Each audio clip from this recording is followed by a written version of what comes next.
everybody. Oh, wait a minute. Hold on. Pause. Stop. Whoa. There we go. I'm out of control for Friday. Let me get this out of my face. Welcome, everyone. We are live on Jurg's Radio, rainbowradio.com, Twitch, Kick, Trovo, YouTube, and I don't know, some other places. So come over, though, to YouTube and find us at the Paranormal Guys with a Z. And like, follow, share, and subscribe. And you can join our chat, where we usually have a pretty lively chat. I hope that everybody is having a great day. I hope they're ready for a great weekend. I don't think the weather's going to be so great here in the U.S., but, well, I guess it depends on where you are. And I hope you're ready for that bunny to hop around and deliver you some chocolate. I'm fat. I don't need the chocolate. So, all right. So let's see here. Let me hide this on my screen. Make sure I'm got live on YouTube because I pushed a button earlier and I don't know if I pushed the right button. So let's see. Audio check. Yep. I'm live. You can hear me. All right. That works. All right. So let's see here. Show on screen. Hey, KG is here. Welcome, KG. Welcome. So we are currently live on Radio X in Australia as well. I forgot to give them a thank you. And it is currently, let's see here, in Perth, it is 1:08 in the morning. It's 1:08 in the morning tomorrow, so I'm time traveling. In Sydney, it is 3:08 a.m. So welcome. We are your overnight talk. So hopefully we will do you right. All right, so we're gonna hop in here. We got a few things to talk. Where did I go? Where am I going with this? Here we go. All right, so this is an important thing for everybody, especially in Australia, because Coles Liquorland, which is a local Australian company, has issued an urgent recall of 2 popular beers due to chemical contamination. Ugh, who wants chemicals in their beer? On their packaging. It affects Uberbrow, ultra low alcohol. Who drinks ultra low? Henniger Lager. And while the issue stems from a chemical present in the outer packaging causing an unpleasant odor, stinky beer. That's, you know what German beer is? Don't at me. So what to do if you purchased it? Return it. Don't drink it. It stinks. The beer is recalled to Coles Liquorland, First Choice Liquor Mart, Coles Online. You can buy beer online in Australia. Interesting. Ubera Henniger Lager, food recall, product recall, Western Australia. Chemical, I guess those are the keywords. Ha! So, hello, Denise, and welcome. So, Denise, I'm going to send you and KG on a fishing trip for me because I went down a rabbit hole on something, and maybe you guys can help me because I couldn't figure this out. So, I wanted to talk about the beer recall because that's important to our friends in Australia. And I thought, well, there's got to be a page where we can go as Americans and find out what we have recalled.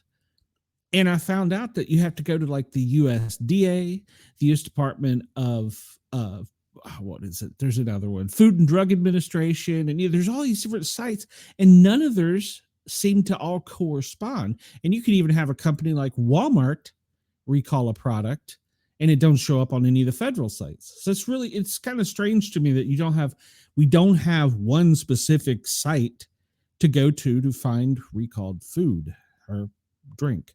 So I don't know. It was a rabbit hole I went down earlier. But the most recent recalls have been Whole Food 99 Inkoi mushrooms. Gerber has recalled Soothe and Chew teething sticks. Ooh, that's important. Mayflower International recalled soybean paste. Dorado Nutrition Space Garden recalled spermidine. What is spermidine? Oh, it's wheat. All right. Blue Ridge Beef for your puppies and kitties have recalled some of their products, and celery sticks have made it on the recall list, as well as honey roasted peanuts from Heinen's. But this is from the U.S. Food and Drug Administration. Hey, Wendell, welcome to the chat. So yeah, I don't know that there's one specific site. You can get emails, but you'd have to get emails from multiple different ones if I'm understanding this correctly. So, all right, so that's just my thing. Wendell, we'll lead off with a story you'll like. Texas has been rocked by multiple earthquakes in the past 24 hours. And this article is updated as of 9 o'clock actually almost 10 o'clock this morning, Eastern time. It experienced multiple earthquakes over the last day. The most recent, coming in at 3.3 USGS, detected the tremor at 9:01 a.m. Eastern time in the western region of the state, 19 miles from Mentone. A 2.3 magnitude earthquake hit the same area about 2 hours earlier. Seismic activity above 2.5 can often be felt and cause minor damage. However, no damage or injuries have been reported after the 3.3. And this, like I said, is as of 9 this morning. So, so they've experienced, didn't we call this a cluster or a swarm yesterday? So they've had some swarm earthquakes in Texas. Maybe the aliens are underground trying to get out. State is known for, here we go. The state is known for its extensive fracking purposes and is not usually the direct cause of an earthquake, but the process of disposing wastewater through fracking can trigger tremors. So, okay, well, maybe that's it. It's not aliens tonight. KG says, I just Googled Ford recall this morning, 150,000 vehicles with brake issues. Yes, I saw that. I did see that. I think it's easier to find vehicles because I think they're all listed on like the DOT, I think is where it was listed. But you have to go to the CDC, the U.S. Department of Agriculture, the Food and Drug Administration. There's like, there's like 3 or 4 different places. I'm like, just tell me. One place. Come on, Elon, get it together. Good Lord. Get Doge over there and get that settled. So, all right. Yesterday, we kind of led off with it, but we didn't have a whole lot of data. But we do know now the son of the sheriff's deputy has been identified as the SFU shooting suspect. And actually, I think it's the alleged gunman, and it should also be called the stepson. Was identified as the son of a Leon County sheriff's deputy who allegedly, now this is kind of vague to me, who promoted the white supremacism? Was it the deputy or was it him, according to officials? Phoenix Eichner, Phoenix Eichner 20 was identified as the suspected killer and used allegedly his mother's, and I think it's his stepmother's, former service pistol in the mass shooting. Leon County Sheriff Walt McNeil confirmed during a press conference hours after the shooting. Eichner, an active FSU student, we'll just call him Phoenix. Phoenix, an active FSU student, was also found in possession of a shotgun, though it is unclear whether he used it in the alleged attack. Some witnesses did describe the shooter unloading with a long gun before switching to a pistol. The accused killer was also a member of the Sheriff's Office Youth Advisory Council. That doesn't really mean anything. All right, so there you have that update on that. So I hit a brief article because I didn't really feel like we needed to give him any more press than he wants or is going to get. So let's see. DC subway rider charged with stabbing a police officer in the face after allegedly evading a fare.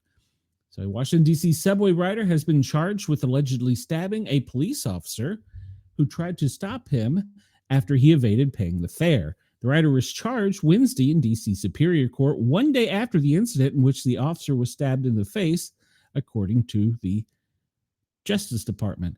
The agency says D.C. resident Eric Schlenfoff, 43, is charged with assault with a deadly weapon, assaulting a Metro Transit police officer while armed. He's being held without bond, and his preliminary hearing is scheduled for Friday, which is today. The incident occurred at the Metro Rail's Navy Yard ballpark station after he attempted to jump a fare gate. When the officer attempted to stop him, he pulled out a sharp object and stabbed the officer in the face, the department report states. The officer sustained 9 non-life-threatening injuries and was taken to a nearby hospital for treatment. Well, I'm sorry to tell you, but Eric, should have received life-threatening injuries from lead. He should have become suddenly allergic to lead. So Wendell says maybe they're tired of their names. I don't know, Wendell. I don't know what you're talking about.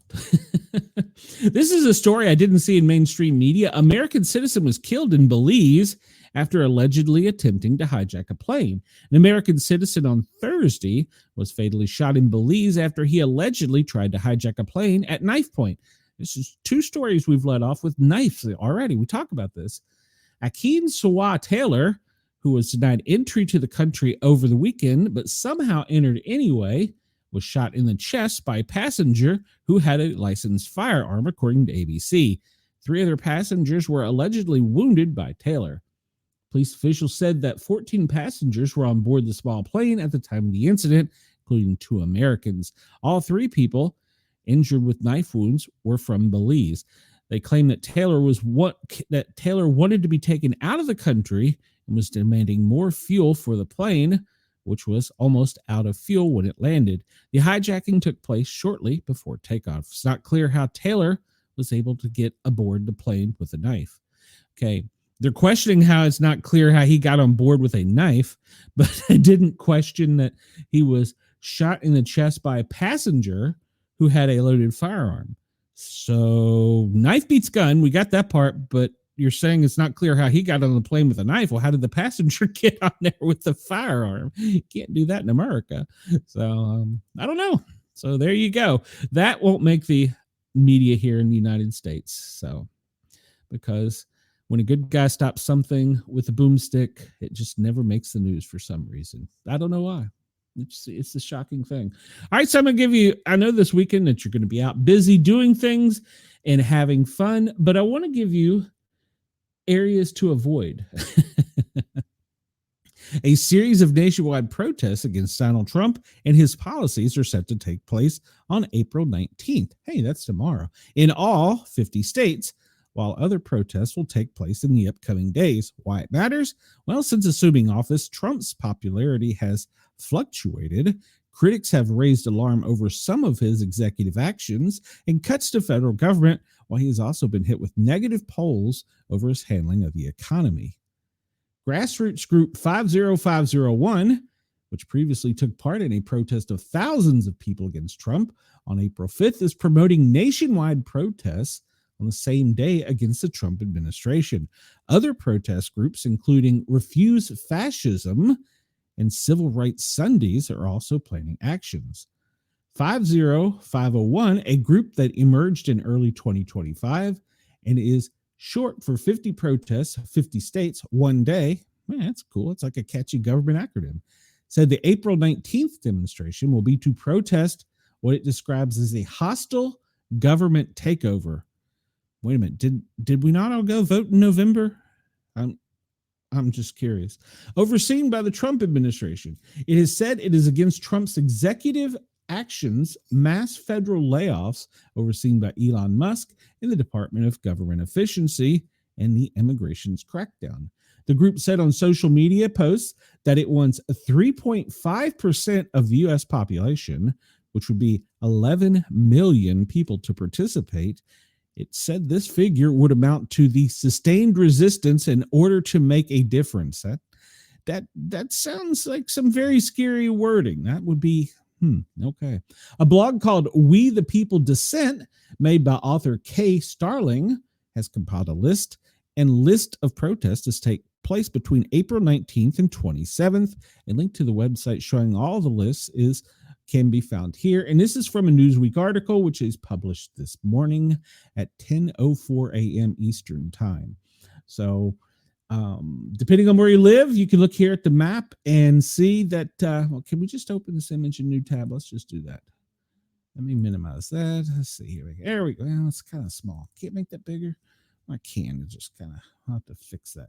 So there you go. Let me break it large here. It looks as though, wow. Looks like if you're in the Northeast, there's going to be quite a bit. Florida. Wow, look at Florida. There's a lot of them in Florida. There's, of course, down where I live in Georgia, there's some. Yay. So, but seems kind of sparse in the Montana, North Dakota, and then kind of down towards Texas down in there. It seems kind of sparse. In Oregon, Nevada seems kind of sparse too. So, well, there you go. So instead of going out and celebrating Easter, you should go out and protest Trump. So let's just pull that list up. Let's just see what happens. see if we can get an update. Oh, it's a spreadsheet. It's a spreadsheet, and it tells you exactly where by state to go. Huh. All right. Any requests from the chat, real quick? So that's not the button I wanted. I need this button. There we go. So let's see here. Alabama, where are you at, Wendell?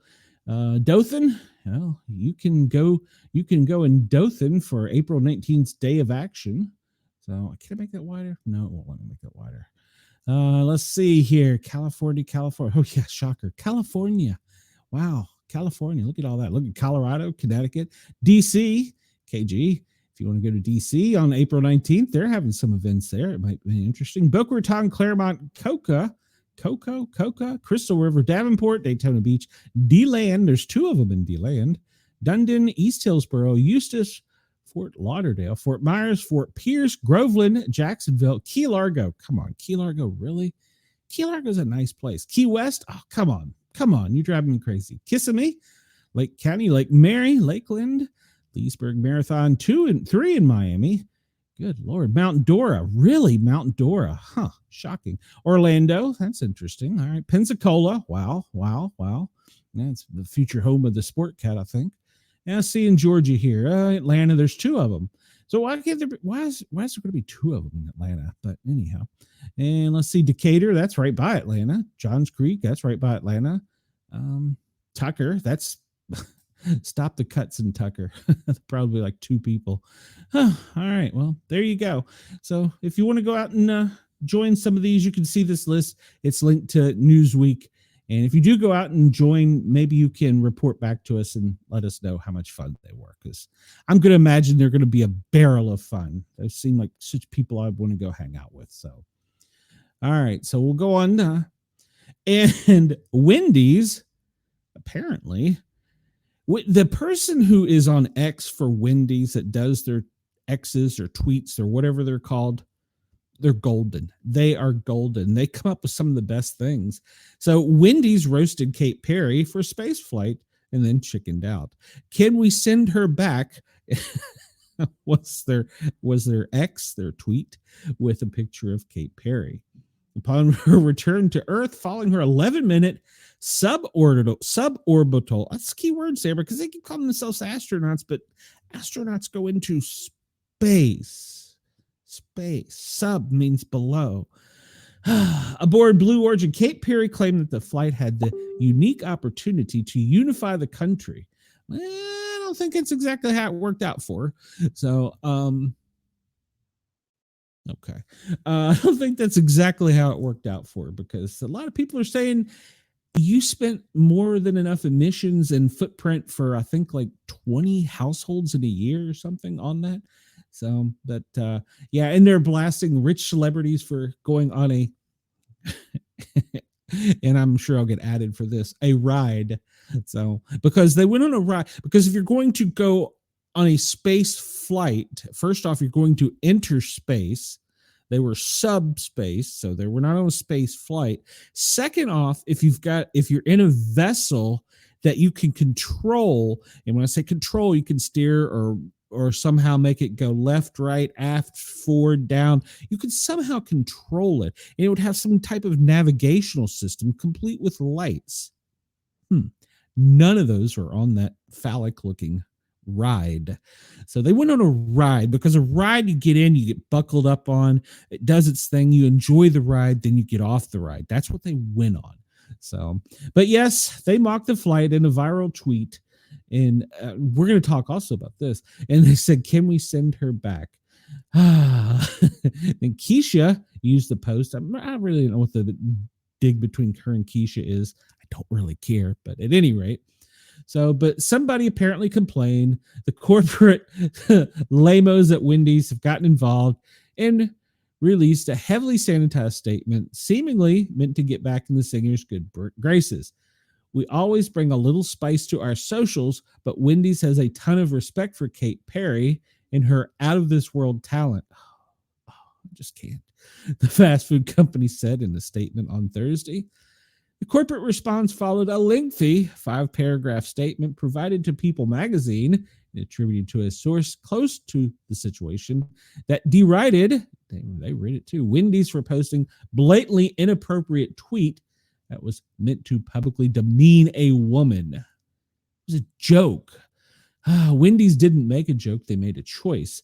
Their recent post on X aimed at Kate Perry was not only disrespectful, but blatantly inappropriate. It's a joke. Hey, all right, Denise, I hope you're well. Hit us up later on. We'll talk to you soon. Be safe. Let's see. So, yeah, all right. I'm just going to leave that alone because none of my comments will probably make the situation any better on her suborbital ride. Now, my next question.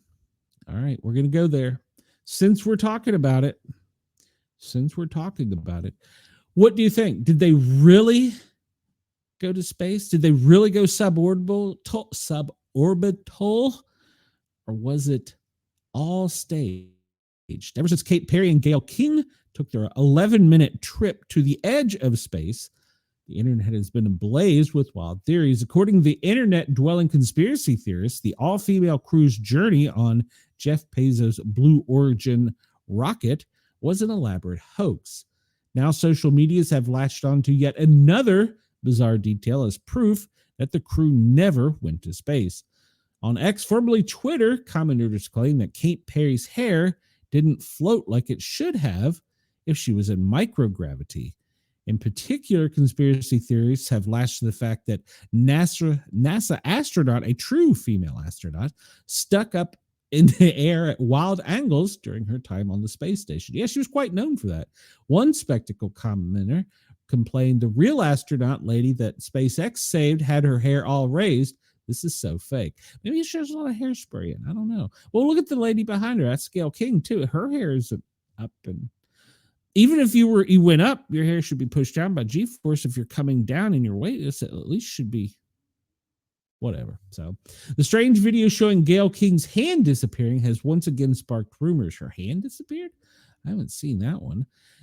Her hand, how do you make her hand disappear? So there you go. So after being forced to remain after being forced to remain on the International Space Station for 10 months by the failure of the Boeing Starliner capsule, Suni Williams became one of the most recognizable American astronauts.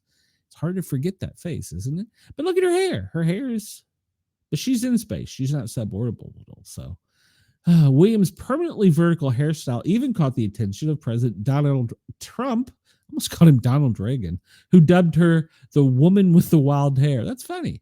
However, that's probably not funny. It probably offended somebody. However, many social media users have pointed out the crew of the Blue Origin mission NS-31 didn't react the same way during their few minutes of free fall earlier this week. One commenter wrote, "Watch their hair, then look at Sunmi's hair while in space. This is all fake." Another confused social media user added, "I have long hair, and when I'm underwater, my hair just flows and sways and goes with the emotions in the water." You see none of that in these fake space photos. One commenter complained why Kate Perry and the other females not tie their hair before leaving, why it seems like fake stunt to me. Of course, this ignores the obvious explanation that Kate Perry and other members of the crew had their hair styled on the ground before leaving. Because if you were a real astronaut, wouldn't you have a helmet on that would mess up your hair? I had headphones on. It messes up my hair. So anyhow, but that hasn't stopped the conspiracy theorists from looking elsewhere for evidence to support their bogus claims. In a video posted to TikTok, one user claims that CBS Morning co-host Gayle King's hand disappears during the footage of the crew enjoying weightlessness. In the video's caption, the user writes, "It's not real, it's fake. Don't believe me. Find the original video, download for yourself, super speed it down. What's going on? What are they distracting us from?" I have goosebumps. In the comments, users flocked to express their support for the claim, with one writing, "I think you've done a great job uploading this and trying your best to show everyone what they can't see. If anyone can't comprehend, they will find it elsewhere. No need to apologize for the eye-opener." However, the video's claim is incredibly easy to debunk with any level of fact-checking. Watching the original video posted by the Blue Origin at low speeds reveals no distortion of her hand whatsoever. The supposed proof in this clip has either been added with editing or artifacts introduced by being lifted from other sites, as indicated by the layers of brand logos on the bottom right. So that is a weird looking hand. I don't know. Some people say it's a mannequin. I've heard that theory. And then if they were in space and you look at other spaceships, when they re-enter Earth, there's from the heat, there's burn marks, but there's none of that on this perfectly white vessel. So the flight included a mannequin which had been jokingly nicknamed Mannequin Skywalker. Ah, okay. So they did have a mannequin on board. And then the famous were apparently Kate Perry wasn't supposed to open the door. Only Jeff Bezos could. She opened the door and they were like, no, close it. And then he came a few minutes later and opened the door with a special tool. I don't know. I don't think they really went to space. And well, I know they didn't go to space. They went on a suborbital ride. I know that for a fact. But let me say, I know that's what they were supposed to be on. I don't know that they actually pulled this one off. So, all right, we're going to cover a little bit of political news because, well, we encourage people at Yerg's Radio to come over here and flame me and at me. So we're going to talk about this as from Just the News. Before weaponizing Russia against Trump, Biden and other Democrats reaped lubricant benefits. No. From the Clinton Foundation to Hunter Biden's business dealings, prominent Democrat families appeared to benefit from the Obama reset of relations with Russians, including oligarchs, investment banks, and energy giants. While Democrats weaponized invented Russian collusion claims in an attempt to sink President Donald Trump's first term. In retrospect, the party's leaders have often gone soft on Russia when it wanted to reap financial or political benefits for themselves or their allies. From the Obama era Russian reset, the Secretary of State Hillary Clinton investment project, and Hunter Biden's business in Moscow with the President Joe Biden's waiving of sanctions against a Russian pipeline, key Democrat figures reaped political and financial benefits from going soft on Russia.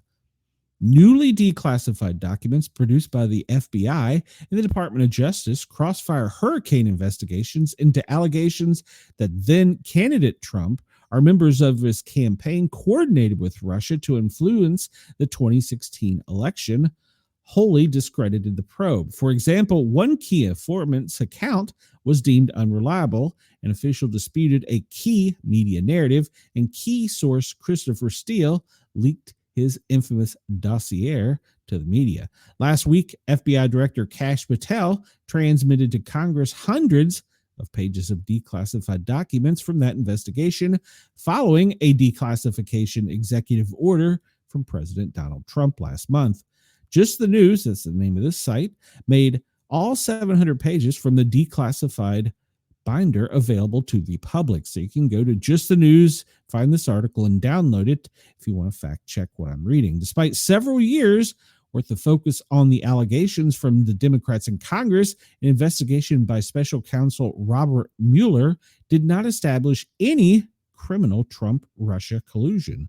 Special counsel John Durham, appointed to review the probe, ultimately concluded that neither U.S. law enforcement nor the intelligence community appears to have possessed any evidence of collusion in their holdings at the commencement of the Crossfire Hurricane investigation.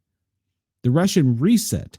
After Russia's two invasions of Ukraine, first in 2014 and again in 2022, senior Democratic leaders roundly called out Russia and its president, Vladimir Putin's aggressive behavior, primarily targeted at the country's smaller neighbor, Ukraine.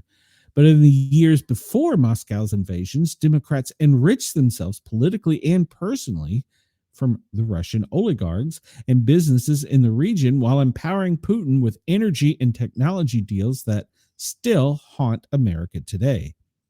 President Barack Obama, after taking office in early 2009, set in motion the merging of U.S. business interests with the Russian economy through the famous, quote, reset in relations between the two powers. Obama's reset began in 2009 in an effort to cool tensions that had ballooned after Russia's invasion of the smaller neighbor, Georgia, in 2008. The reset set stage for several prominent Democrats and their benefactors to profit from the burgeoning business opportunities in Russia being facilitated by the Obama administration. In one case, the policy of Obama's Secretary of State Hillary Clinton to support the development of Russia's Silicon Valley, known as Skolikovo. Many have undermined U.S. national security, while the family's Clinton Foundation pocketed donation from Russian donors after Russia's first invasion of Ukraine. She would later make an about face, instigating a narrative wherein Russia allegedly interfered and deprived her of victory in the 2016 election in which she was a candidate. She called her opponent Donald J. Trump a Trojan horse for Putin. After Clinton was appointed to represent the United States at the newly formed U.S.-Russia Bilateral Presidential Commission, she helped direct investments from U.S. partners to the venture, which had already received $5 million in funding from Moscow, investigative reporter Pete Schauweiser found in his 2015 book, Clinton Cash. The Skolkova project received backing and support from Clinton Foundation donors like Google, Intel, Cisco. Additionally, donations from Russian businessmen tied to the Skolkova project flowed to the Clinton Foundation. Andrei Vavlov, chairman of SuperOx, which is part of Skolkova's nuclear research group, donated between $10,000 and $25,000 to the foundation. Scheisler reported that Skolkova Foundation head and billionaire Viktor Vekselberg also donated to the charity through his company Renova Group. Clinton's spouse, former President Bill Clinton, also reaped rewards from the Russia reset, collecting a $500,000 speaking fee from a Russian investment bank, Resistance Capital. The speech came at the same time that Secretary Clinton was opposing sanction measures on Russian officials that later became the Majesty Act, Fox News has reported. The Bidens in Moscow. Obama's vice president, Joe Biden, gave an early voice to the administration's new policy towards Russia weeks after their term in office began. The first few years have seen a dangerous drift in relations between Russia and members of our alliance, Biden said at a Munich security conference in 2009. It is time to paraphrase President Obama. It's time to press the reset button and revisit the many areas where we can and we should be working together with Russia. Hunter Biden, the vice president's son, and his business partners took full advantage of the new thaw, waging a concerted campaign to squeeze oligarchs in Vladimir Putin's country for investments. An effort that ultimately paved the way for the first son to score big payday from Burmese holdings in neighboring Ukraine, just the news as previously reported. Hunter Biden and his partners' pursuit of Russian riches began as early as 2010, when the reset was entering full swing with payments from a Moscow-based machinery firm and its patriarch. And they intensified a few years later at the time when Joe Biden's son was actually still serving as a U.S. Navy officer, according to bank records, emails, and congressional testimony.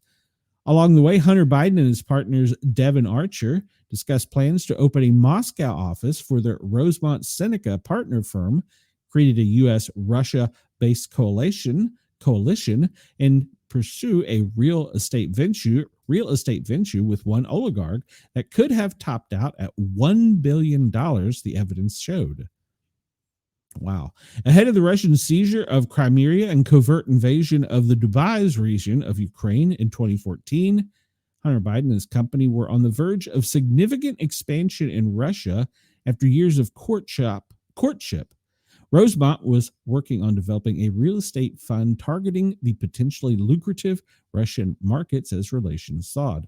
To that end, the younger Biden and his partner, Devin Archer, courted Putin-friendly oligarch Ara Abraham to back the new entity called the Rosemont Real Estate Acquisition Fund 1. They also plan to form an action plan for the U.S.-Russian Business Council concept, an investment in something called the Cantor Russian Casino Project. The plan also listed a Rosemont Moscow office, signaling Rosemont's full commitment to the Russian market, the emails have previously reported, as shown in Just the News. The plans for Rosemont Real Estate Empire, however, ultimately fell through after Russia invaded Ukraine in the spring of 2014, according to Archer's testimony to Congress during the impeachment inquiry into Joe Biden and Hunter Biden. They scrambled to recover their businesses and look for investors based outside of Russia, which eventually led to Hunter Biden's now infamous work with the Ukrainian energy company Burisma Holdings. Within taking months in office, January 2021, then President Joe Biden was presented with a thorn in the U.S. relationship with a key NATO ally, Germany. The ongoing dispute over the Russian-built natural gas pipeline Nord Stream 2, which was set to deliver energy supplies to Germany until U.S. sanctions interrupted the project. Yet, despite publicly touting his criticism of Russia and Putin, as well as warning that the country was America's biggest threat, at the same time, Biden waived all sanctions on the Nord Stream 2 gas stream pipeline, sacrificing a policy of preventing Russia from exploiting its gas supplies in order to improve relations with Nord Stream customers who were our European allies. Coincidentally, one of the main U.S. lobbyists supporting Nord Stream project, Richard Burt McClartney, associate and former U.S. ambassador to Germany, donated a total of $15,000 to Biden's presidential campaign in 2020, just the news as previously reported. The sacrifice of sanctions improved relationship with Germany was short-lived because little more than a year later, Russia would launch a full-scale invasion into Ukraine, and the pipeline was ultimately damaged in an apparently sabotage attack later that year. All right, so I read that whole article just to tell you that our politicians are corrupt. Shocker. So that was from Just the News. That was published today by Steve Richards at, I think, around 10 a.m. 10:58. So, all right. So let's see what else we have here. We'll continue with just news. Trump is nearly undefeated at the Supreme Court. All right. Despite the Trump administration's repeated lamentations over left-aligned federal court judges blocking its executive orders in efforts to shrink the bureaucracy, the Supreme Court has almost routinely allowed his orders to take effect and rebuked those lower court judges for exceeding their authority. While the top bench is yet to formally address the matter of the nationwide injunctions on its own, it has handed the administration a number of wins on a wide range of issues, including immigrations, the Department of Government Efficiency, DOJ's access to document, and the firing of federal employees.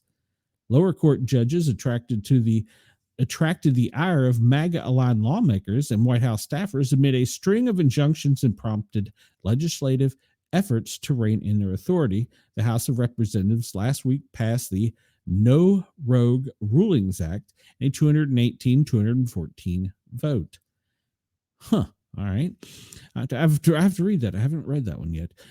Congress has the authority to establish jurisdictional limits under Article 3, Section 2, Clause 1 of the U.S. Constitution, which defines the type of cases and controversies for which federal courts have jurisdiction.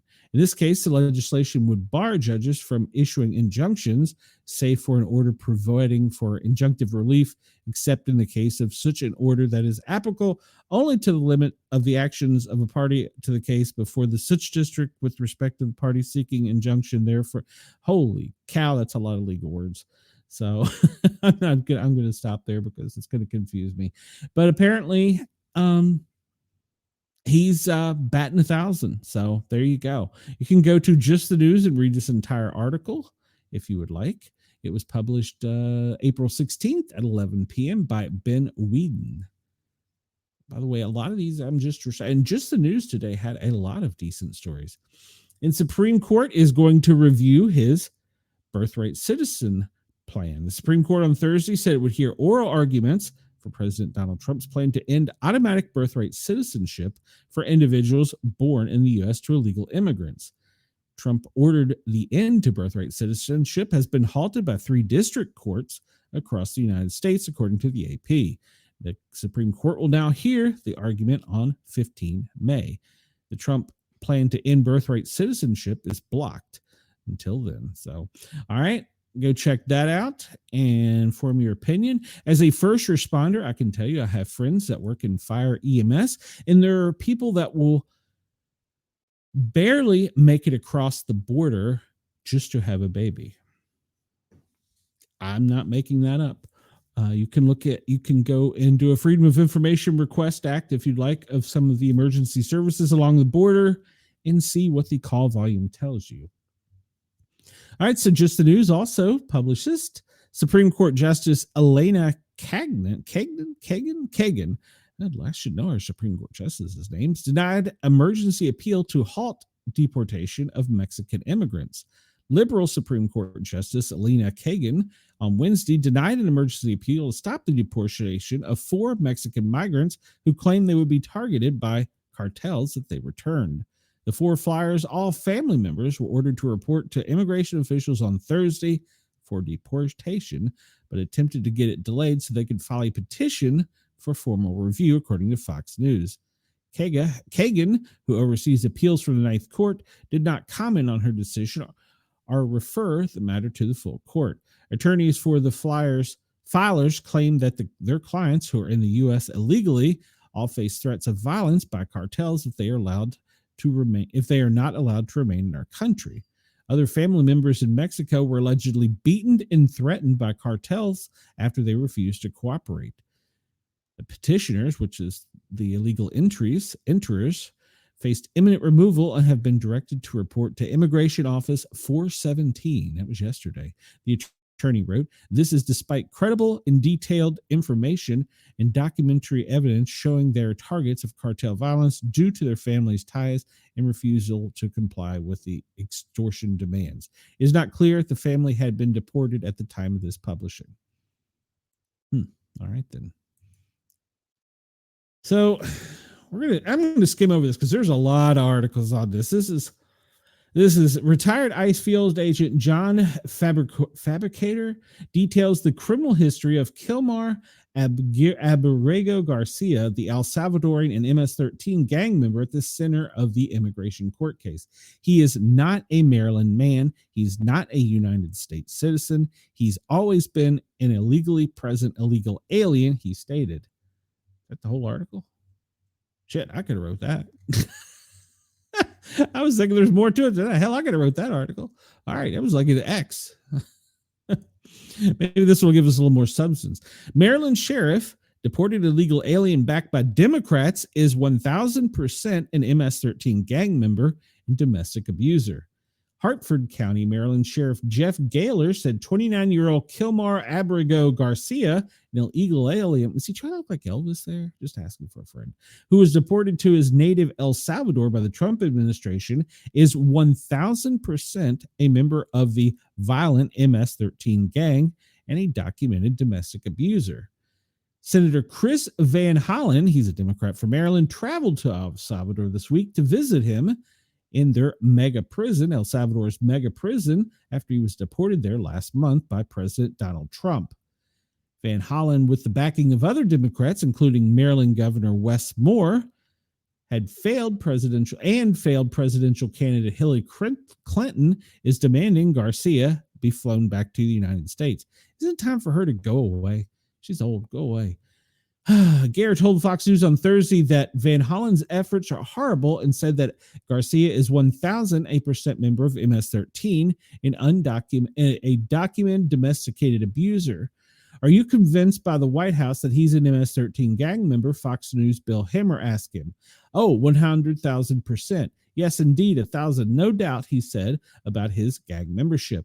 Not only that, he's a domestic abuser in our community. We would screen him working with ICE, and hopefully they would decide to take removal proceedings for just that reason, he stated. He's been through removal proceedings before, and they asked for him to be removed, and yet he was still here. Kudos to the Trump administration for removing a criminal. Horrible on Senator Van Hollen for wanting to bring him back. And the Maryland sheriff has zero doubts that he is an MS-13 gang member. And he goes on to state that when they released documentation, they showed that Garcia was a member. The documents state that when Garcia was arrested in PG County in 2019, he had rolls of cash and drugs on his person and was arrested alongside 2 documented MS-13 members. DHS also points to local police reports, which found his clothing consistent with that of MS-13 gang members. When arrested, he was wearing a sweatshirt with rolls of money, covering the ears and mouth and eyes of presidents of various denominations. What does that mean? He was arrested. When arrested, he was wearing a sweatshirt with rolls of money covering the ears, mouth, and eyes of presidents on various currency denominations. What does that? What does that mean? I don't know. How? Well, I'm reading the press release here, Ross. So this is known as MS-13 gang symbol. See no evil, hear no evil, say no evil. Okay, that's what that means. Yeah, we'll get into that, Ross. There's an article on this. So this is according to a police report on 3/28/2019 at 14:27. Detective Blank with the Hyattsville City Police Department observed 4 individuals loitering in the parking lot of the Home Depot at 3301. I'm not going to read this whole police report, but I'm glad that we have the police report. If he's guilty, put him back. He doesn't. Oh, Ross, we're not going to argue. DHS also notes that 2 federal immigration judge. Oh, he did see a judge, Ross. The DHS also notes that 2 federal immigration judge found the claims that Garcia is a member of MS-13 to be credible enough to keep him in Immigrations and Customs Enforcement until he was released. He was denied asylum but given a deportation protection order after claiming he feared being persecuted by the 18th Street Gang, which, ironically, it's an MS-13 rival. Most recently, documents show Garcia's wife, Jennifer Vasquez, petitioned a Maryland court for an order of protection against her husband for beating her. This is a temporary order, TPO, temporary protective order from District Court of Maryland, PG. You can go online and read that. It's quite extensive. And a new report from the Tennessee Star also suggests that Garcia was involved in a human traffic operation in December 22. All right, so you can read all these documents. They are made on Breitbart. That was published today. And check it out. And you can go read the actual police reports, the judge's rulings, and the TPO for yourself. You can't debunk a criminal document. So, all right, so that's from Breitbart. And we're just going to hit it again. Ross is going to probably take me off Jurgen's radio. Garcia, the deported El Salvadorian man. This is also from Just the News, published April 16th by John Solomon. The Salvadorian man at the center of the historic immigration case admitted to authorities in 2019 when he was first detained that he entered the United States illegally. So by his own admissions, and he stated he had no basis for seeking asylum, according to police reports that identified him positively as an MS-13. So, oh, good Lord, Ross. Records, you can argue that it is, but you can go look at the documents yourself. He was interviewed by local police and ICE officials, taken into custody in 2019 in D.C. suburbs, and provided detailed information on how he crossed the southern U.S. border illegally. See right there, that word right there, illegally. Illegal means you're a criminal. If you do something illegal, you're a criminal. 7 years earlier, he is a Garcia is a citizen and national of El Salvador, illegally crossed the United States border, claimed to have walked across the desert for many days, entering illegally into the United States near McAllen, Texas, on or about 25 March 2012. He showed that he has no immigration history. He was offered a chance to claim he needed humanitarian assistance for illness or had reason to seek refuge from persecution, 2 grounds for asylums, but he denied needing either. In fact, he told authorities he was willing to leave the United States. Well, okay. Ross, you want me to tell both sides? I'll tell you both sides. The Dems 13s need a martyr to have a summer of riots. That's what the Dems need. So they need a martyr. So you can read the full report here. It's a PG County document. You cannot dispute a police document with his own sworn statement.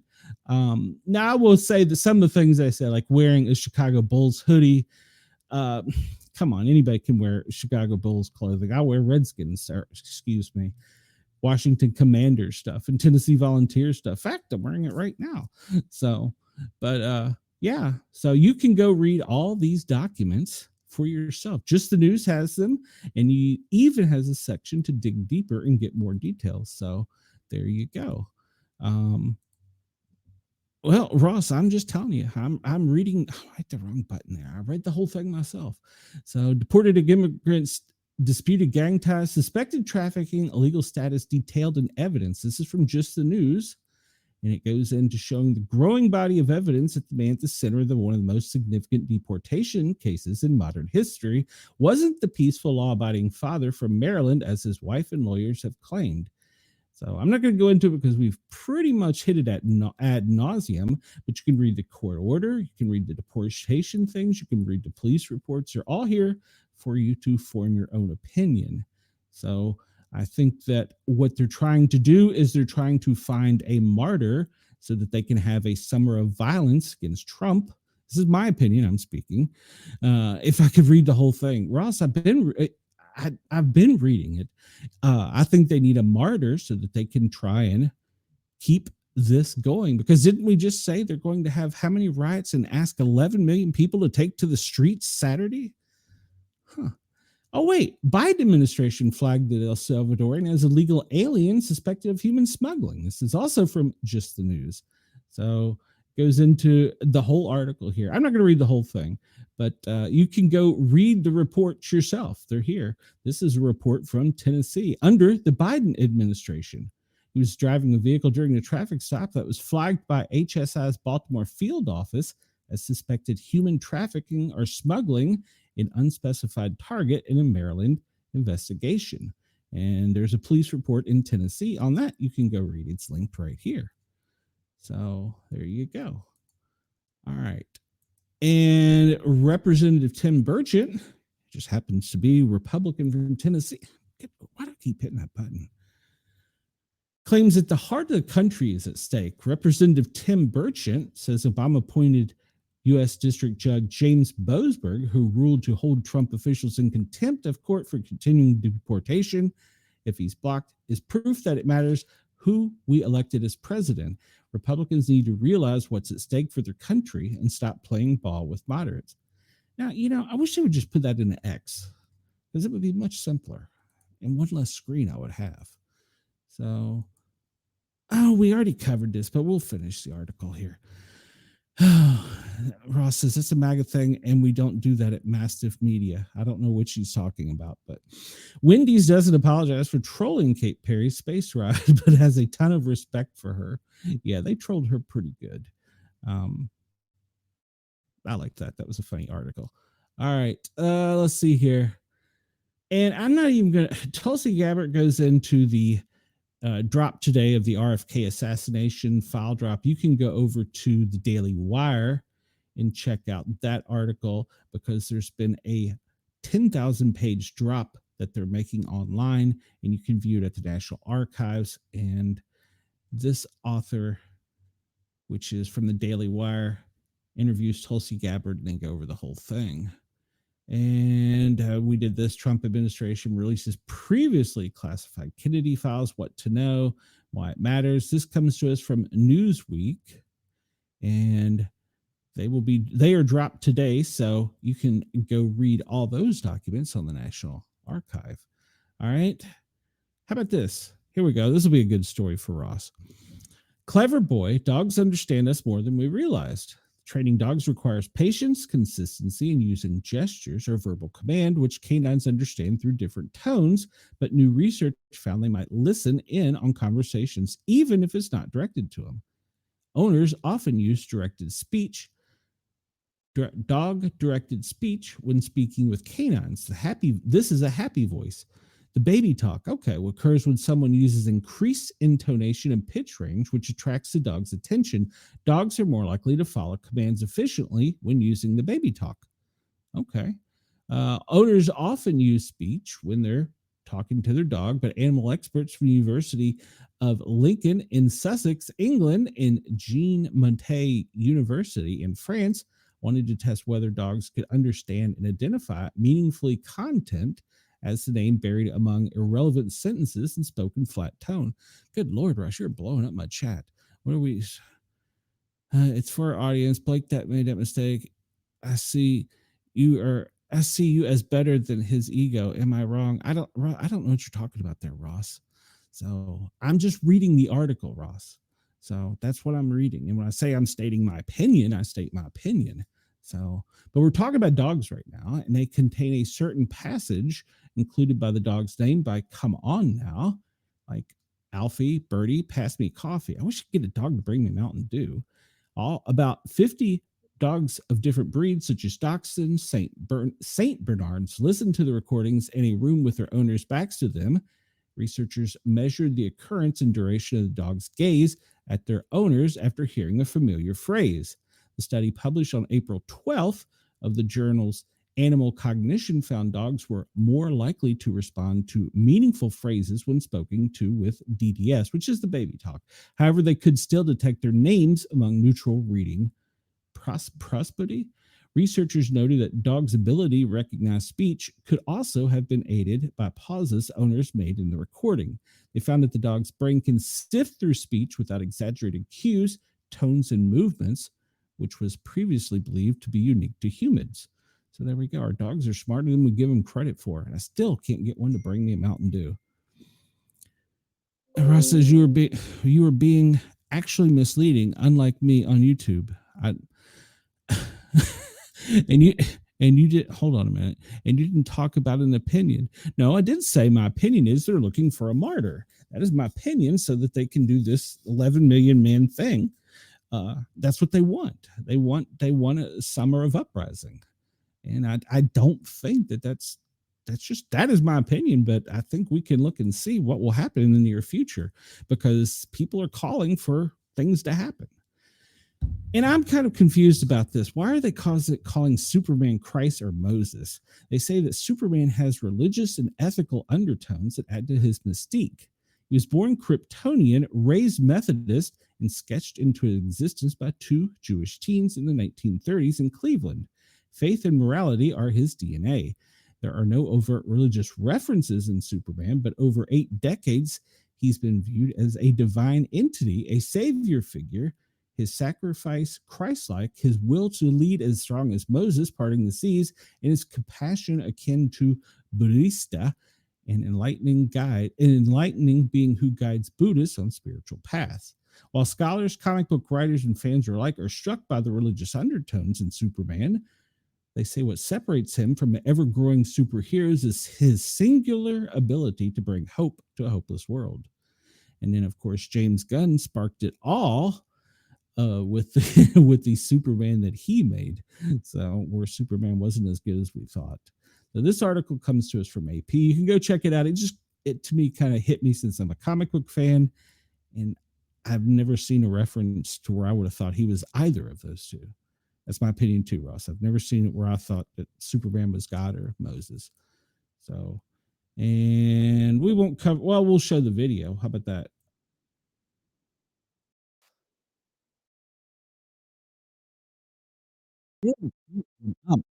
Ooh, why are umps not wearing helmets? Don't base coach? Yeah, agreed.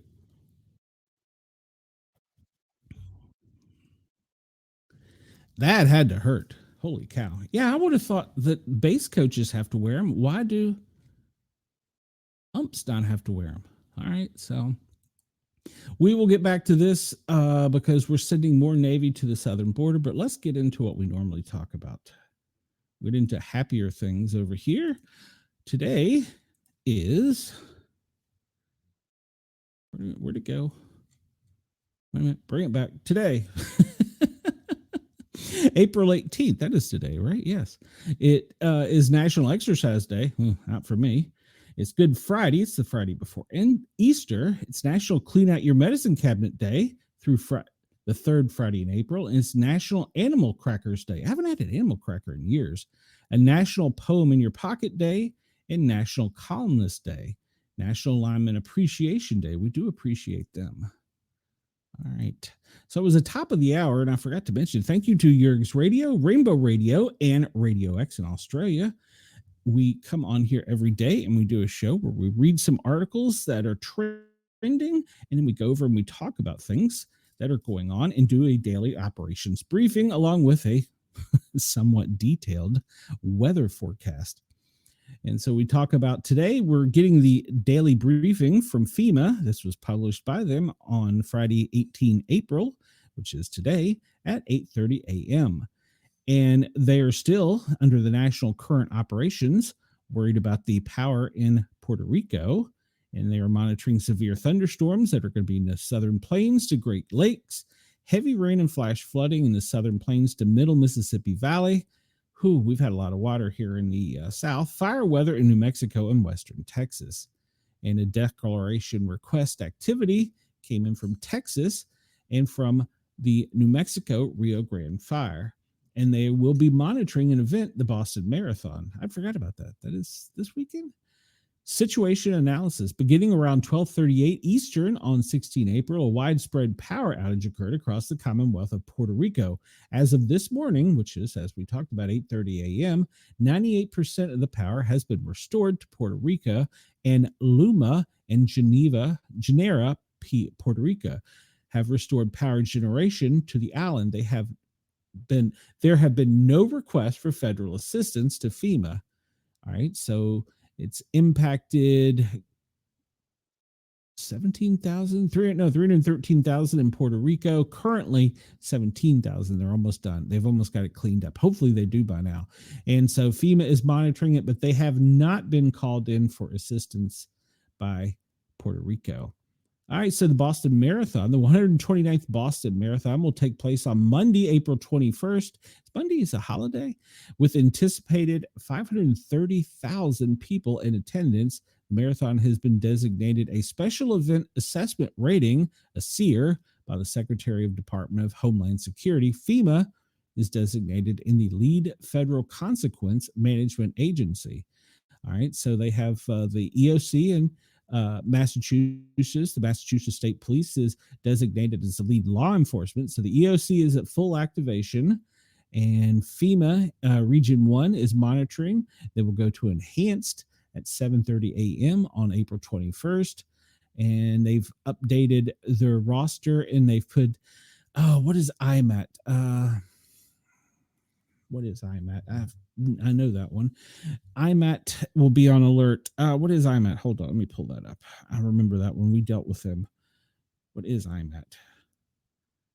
IMAT is International Medical Assistance Team. Okay. All right. So the International Medical Assistance Team will be on. Is that right? No, that ain't right. I should know this. I was a part of that. I used to do this.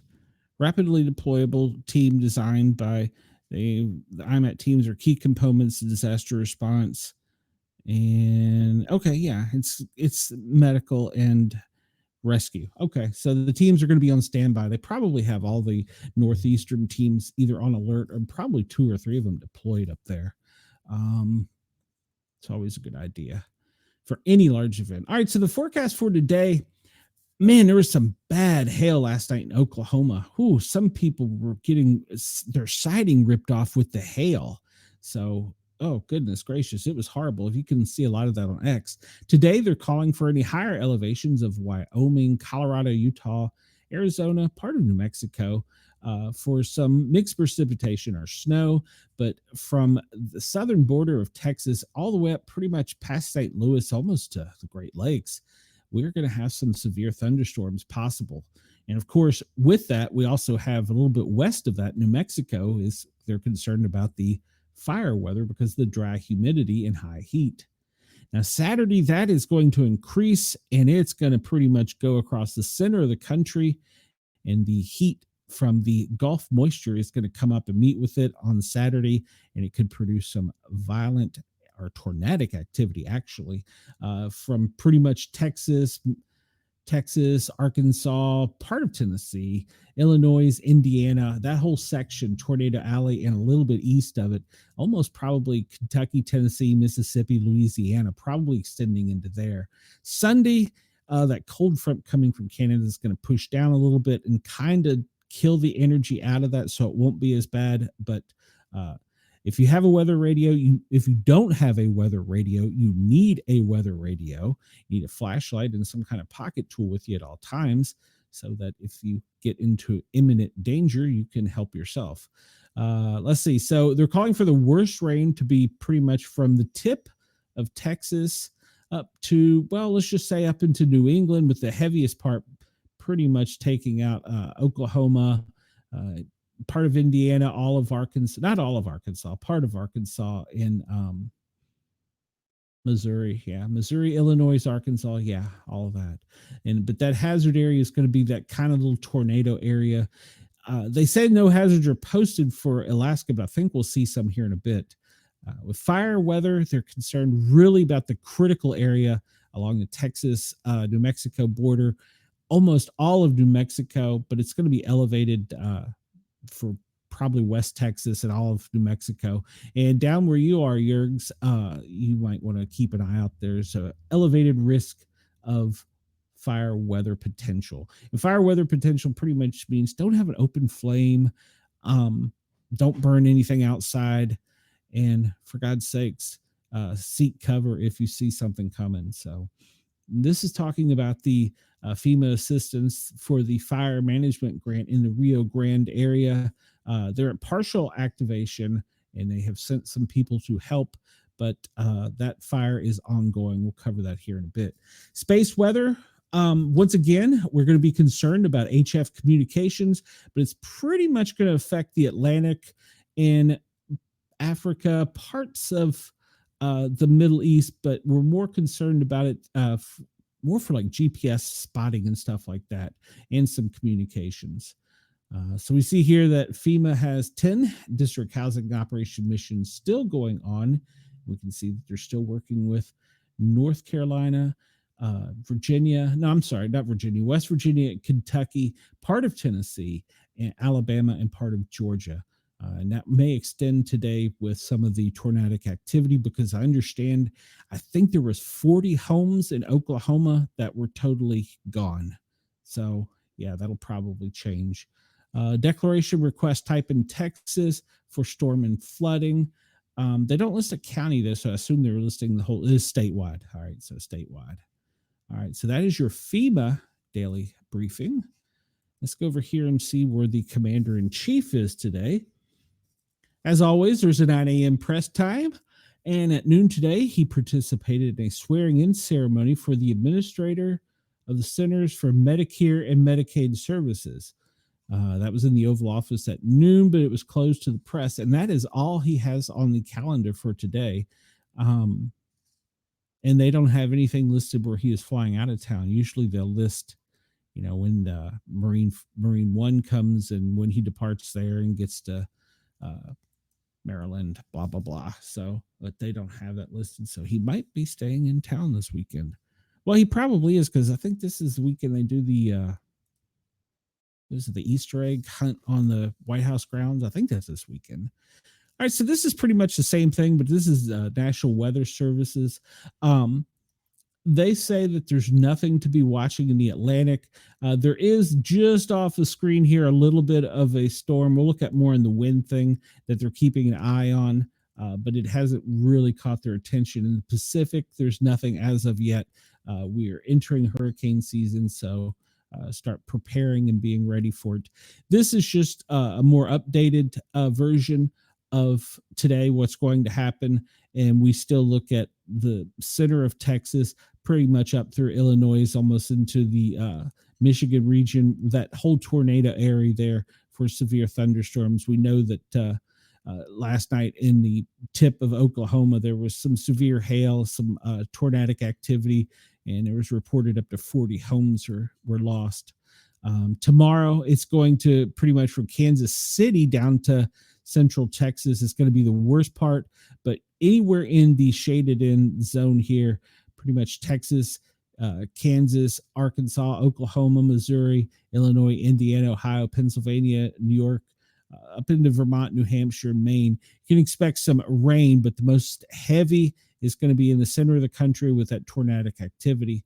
And then day 3, when that front doesn't have as much energy, it won't be as powerful, but I wouldn't rule out any severe weather for Arkansas, the tip of Tennessee there, like kind of the Memphis end in Missouri, and part of Louisiana. I wouldn't rule it out, but I don't think the chance is going to be for as severe. All right, this is our current radar, and let me make this larger. This is brought to us by GMA. This is our current radar. And we see right now the only thing significant is up in Canada. There was some storms earlier up in Detroit and Michigan. It looks like they're kind of over the Great Lakes now, with some spotty showers just really across the you know east or west of the Mississippi. Just some spotty showers. The red dot, or sorry, the blue dots are earthquakes. We see the winter weather advisories are for pretty much all of Colorado and part of New Mexico. And we see flood watches in Illinois, Kentucky, down into Arkansas, Louisiana, and Texas. That's going to be for later today when that storms really kick up. All right, let's go look at some weather in Australia since we've talked everything about America. Let's see what's going on over here. All right, so it looks like Cyclone Earl is currently a tropical low, so it is no longer a cyclone. It looks as though the cone of uncertainty is going to bring it just to the northeast of Broome, and currently it looks like he has about 35-mile-an-hour winds. Now, this one up here is a tropical low, and it's just going to kind of skirt the Northern Territories beaches up around Darwin and stay offshore. It's going to be moving from the east to the west. So that is their cyclonic activity. Let's pull up their radar and see where the rain right now. Pretty much the rain is north of Broome. Canar, you have some rain falling now. It looks like it's very light, and some light rain associated up on the northern coast, very light.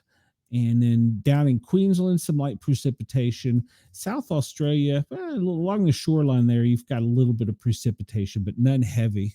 It looks like today, looks like it's going to be a fairly warm day. It's going to be in the 80s in Port Hedland and Broome, and up around Catherine, 74, dropping down dropping down south. Geraldton and Perth, you're going to be in the 60s. In Western Australia, the center of the country looks to be the warmest, up around the Northern Territories in the high 80s. And looks like over on the East Coast, it's going to be kind of cool in the 50s and 60s. So it doesn't look like too bad of a day at all. Let's take and move this over to the United States and see what current temperatures are. I can't wait to get back to my office chair. Holy cow. Kills my back. Down in Tampa, it is currently 87. Key West, what is it down in Key West? It's only 77. In Atlanta is 79. Over Birmingham, 80. Up in Knoxville, 81. In DC, it is 75. Up in New Hampshire and Vermont, it is in the 60s. They still had snow as recently as 2 days ago. Columbus, 69. Up on the Great Lakes, you're looking at Toledo, 78, 77 in Indianapolis, Lexington, 78, Bowling Green, 79, Nashville, 79, Memphis, 80. That little heat wave right across the center of the country. It's causing all that rainfall and tornadic activity. Down in Texas on the southern coast, it's going to be in the high 80s down there. That looks to be the warmest part of the country is Dallas and Lubbock and Houston. So Texas gets the prize today for the warmest spots. Up in Seattle, it's currently 60. Medford, Oregon, you're 64. Reno, 46. And along the coast of California, it looks to be anywhere from the 60s to high 50s. All right, let's look at precipitation. And currently, as we discussed, there's just some light rain between Vegas and Denver, but nothing significant. That's going to be probably a little snowfall. A friend of mine reported they had 2 inches in Colorado overnight. In Kansas City, a little bit of precipitation. St. Louis, a little precipitation.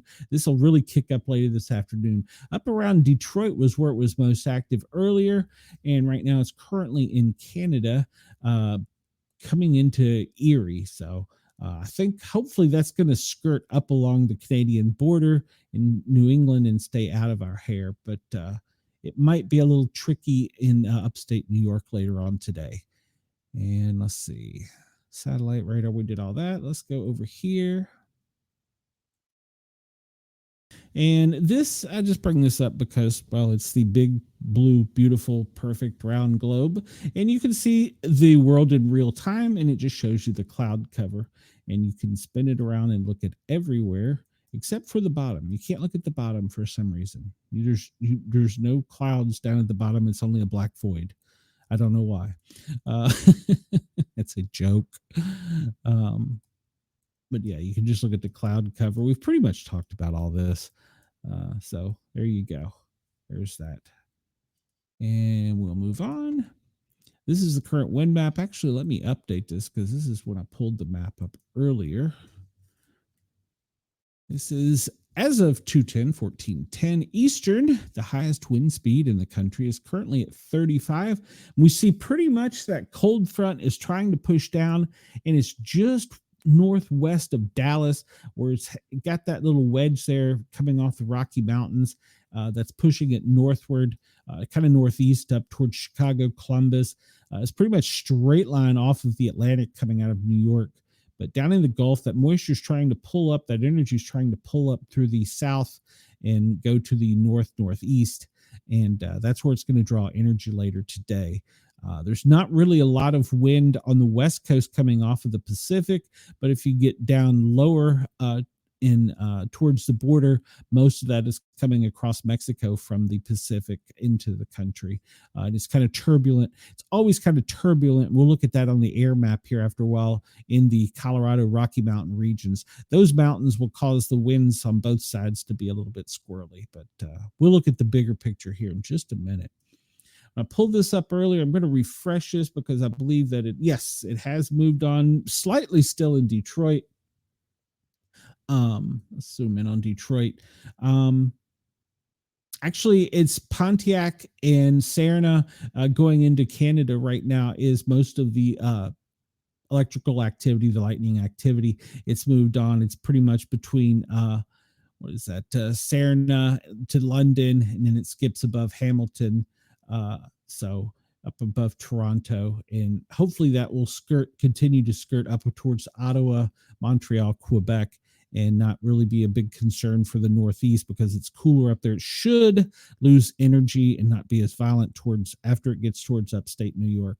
Should, keywords there, should. There's a little cell down on the New Mexico Arizona border that's got a little activity. Maybe actually we'll just say on the Four Corners there's a little bit of electrical activity, but nothing significant. We'll zoom out a little bit because I understand that our friends down in Puerto Rico will be getting it pretty rough later today. There is some electrical activity, but it is off of the west and southern and western coast of Puerto Rico, and hopefully it'll stay out of the Virgin Islands as well. We'll zoom down to Australia, see if there's anything there. And associated with the tropical front, there is a little bit. Hey, welcome, Chris. I needed someone to help me with these comments here earlier. Wendell Ross says your boy is about to get cut off right before expanding to another overseas channel. He says I'm being misleading. I've missed some of these.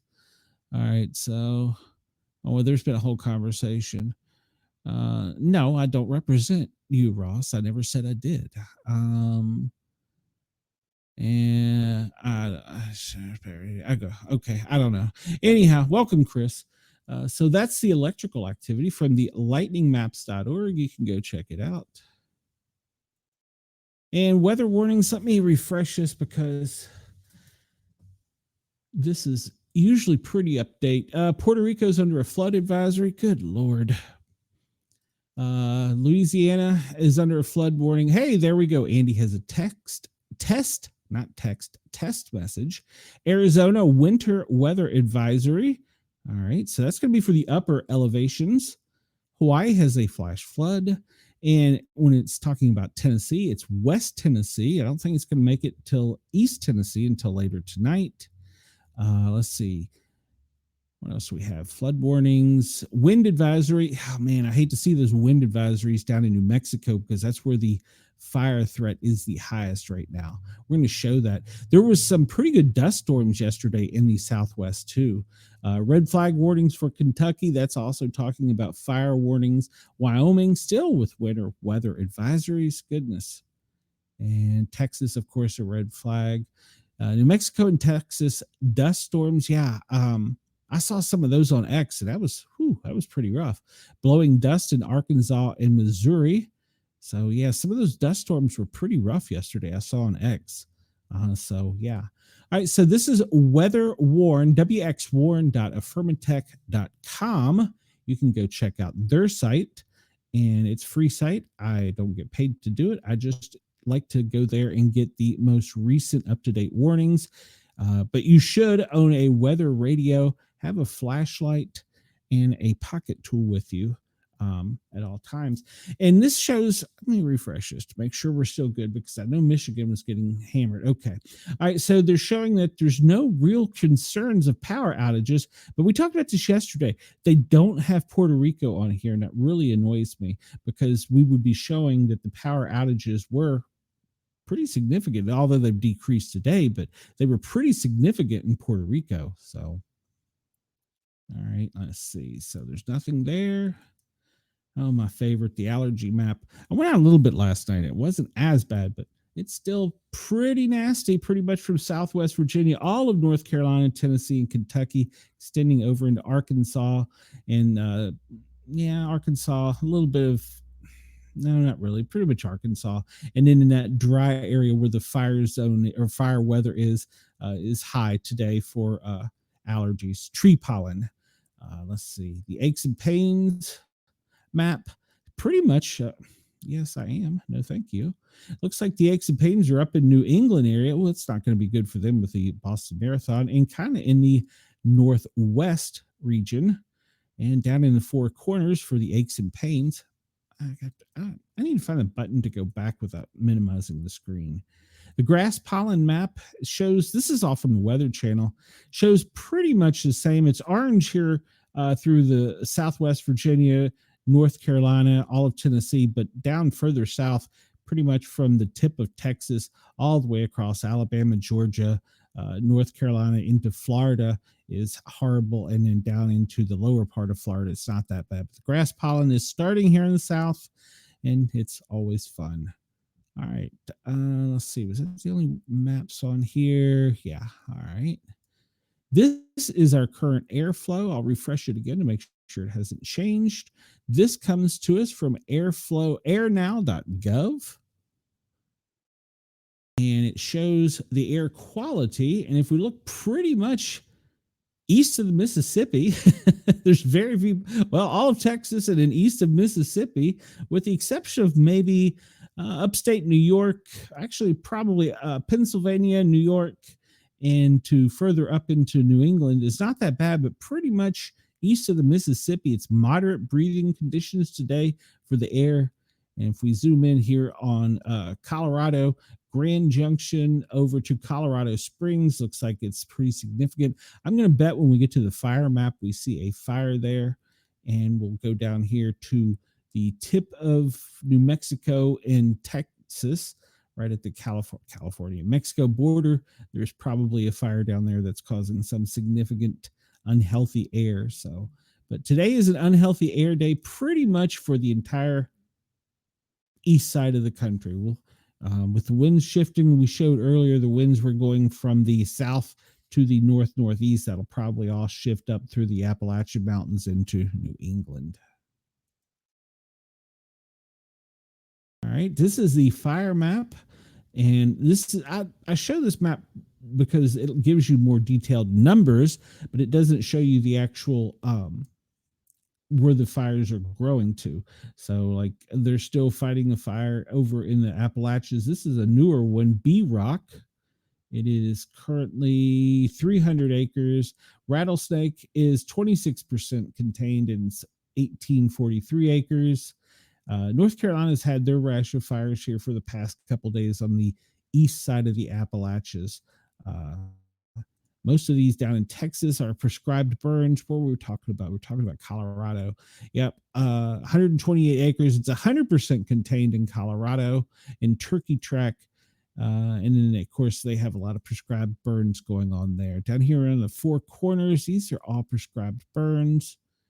And that one's 100% contained and a prescribed burn. So, yeah, most of these in Texas are prescribed burns. Through the center of the part of the country right now, it's kind of a wet time. Most of these to the west, especially on the east side of the Rockies, are all I won't say all, but most are prescribed burns, and some of these in California are prescribed burns as well. So it's good to see prescribed burns.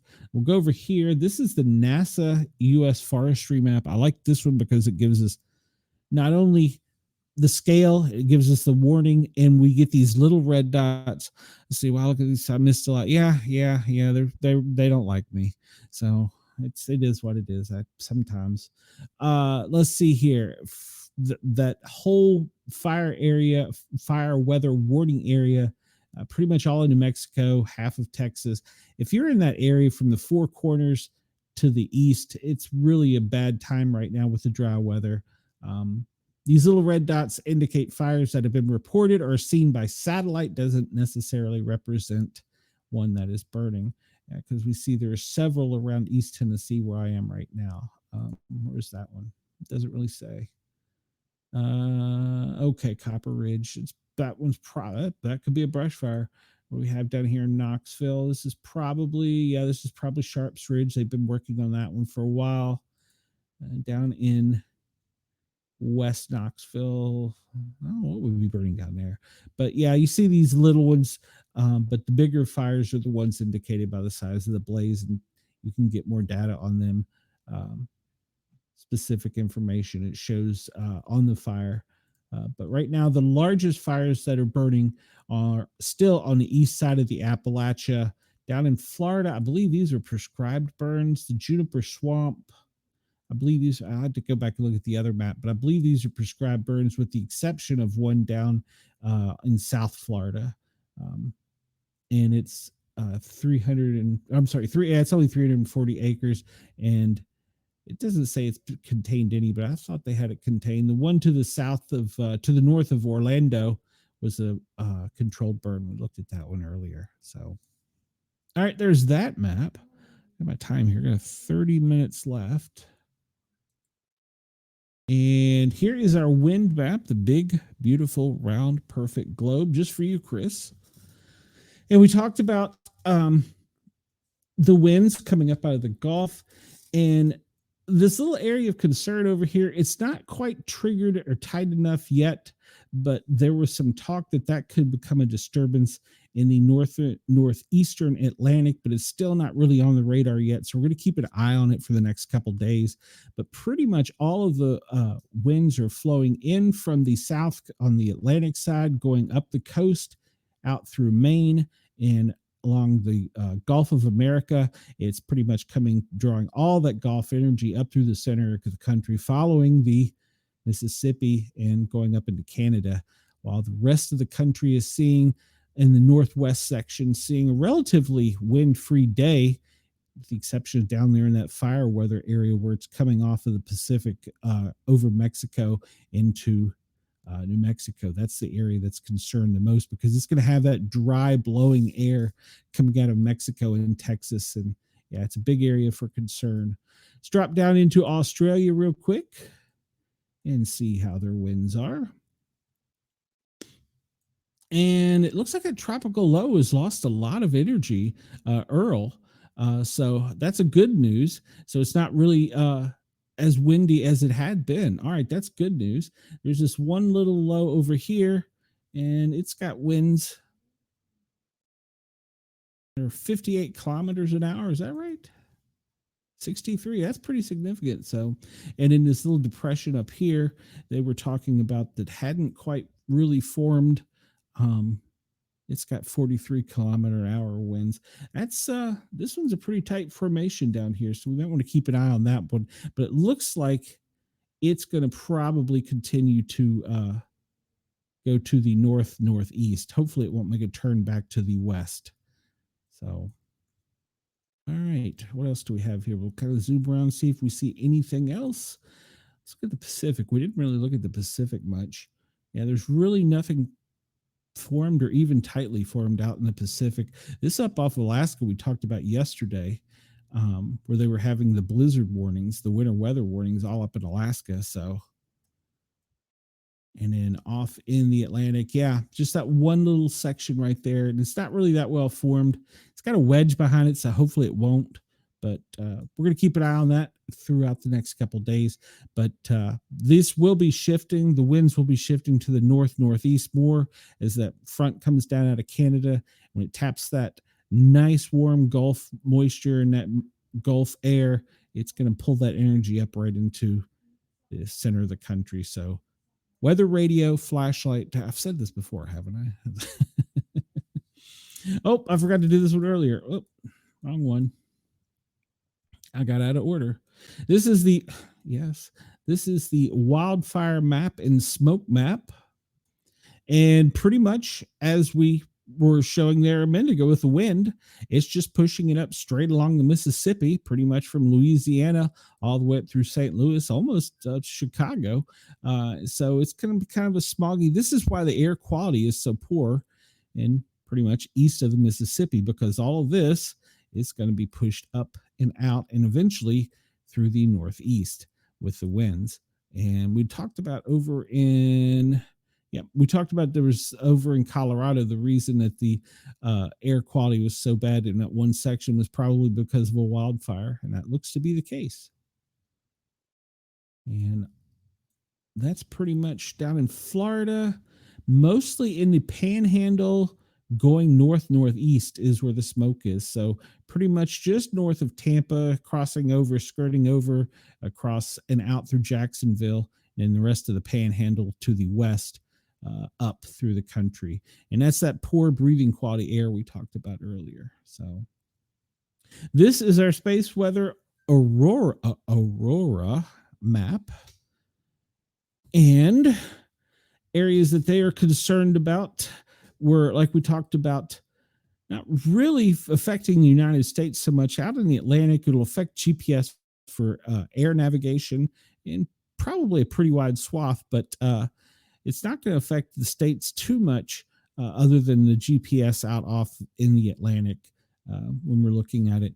The chance for seeing the northern lights this weekend, probably pretty slim in the lower states. Maybe it swipes back around here, maybe a bit up into the New England region. No, not even really in the New England region. So we lost our chance after Wednesday on that one.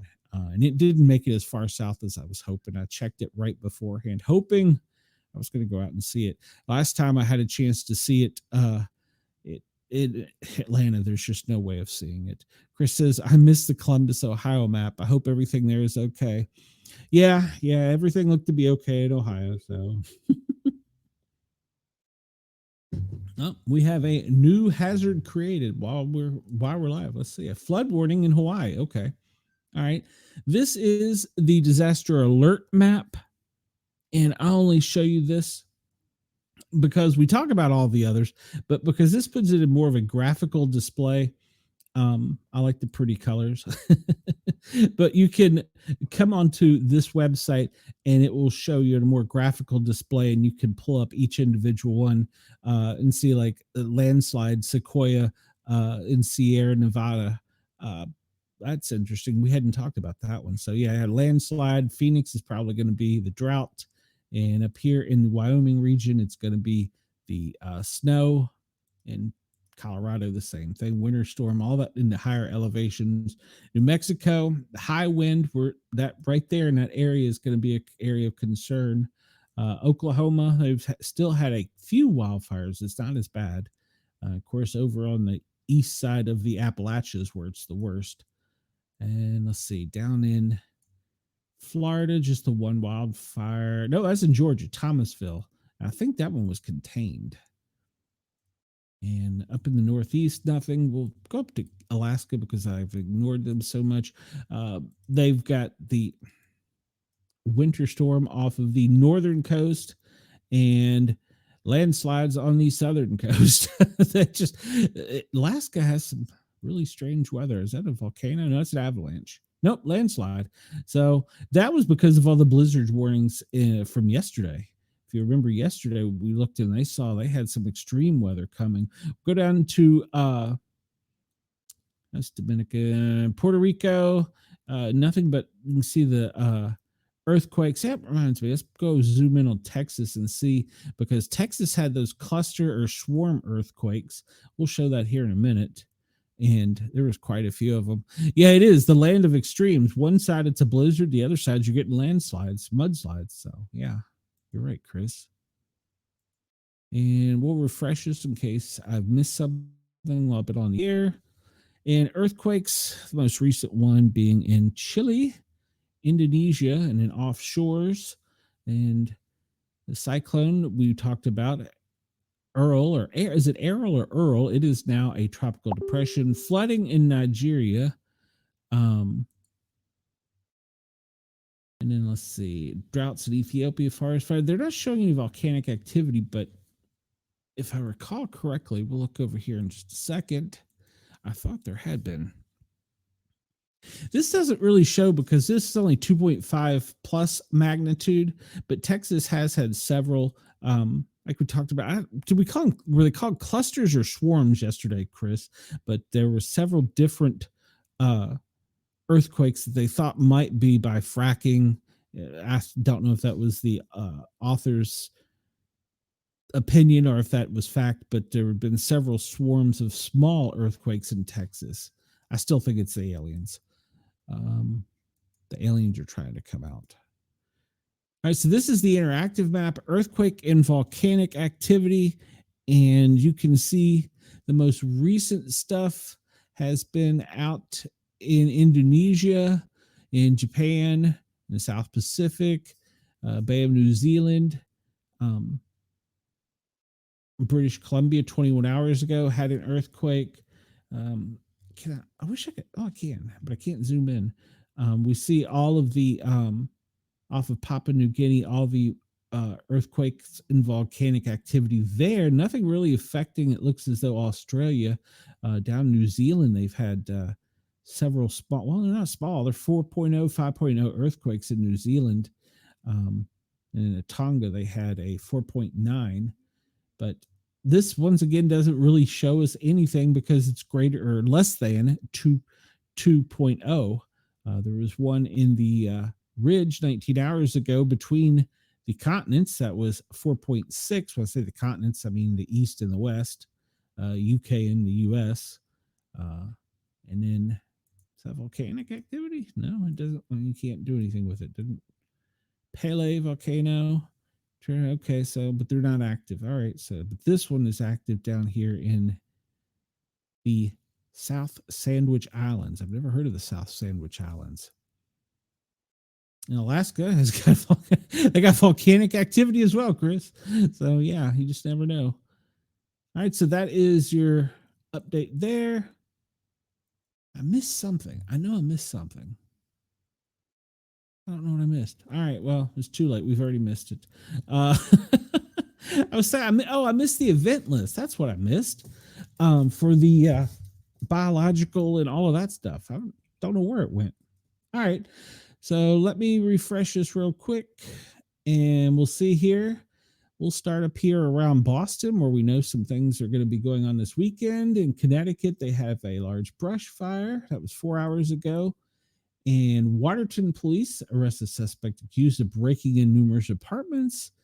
And this is in Albany, a man dead and a woman hospitalized after a shooting in Sheldekney. Is that right? Sheldekney? Hop down to New York and see. I know New York had some fires overnight. Investigators photograph mark evidence, collect the scene where a 20-year-old man identified as Sora King was fatally shot in the chest and neck into Shack Deli Corporation on Bronxwood Avenue. All right. And Bronx 219th Street, assault with a knife at a transit station. Okay, we talk about that all the time. And here in the Bronx, they had an all hands fire. Zoom out a little bit.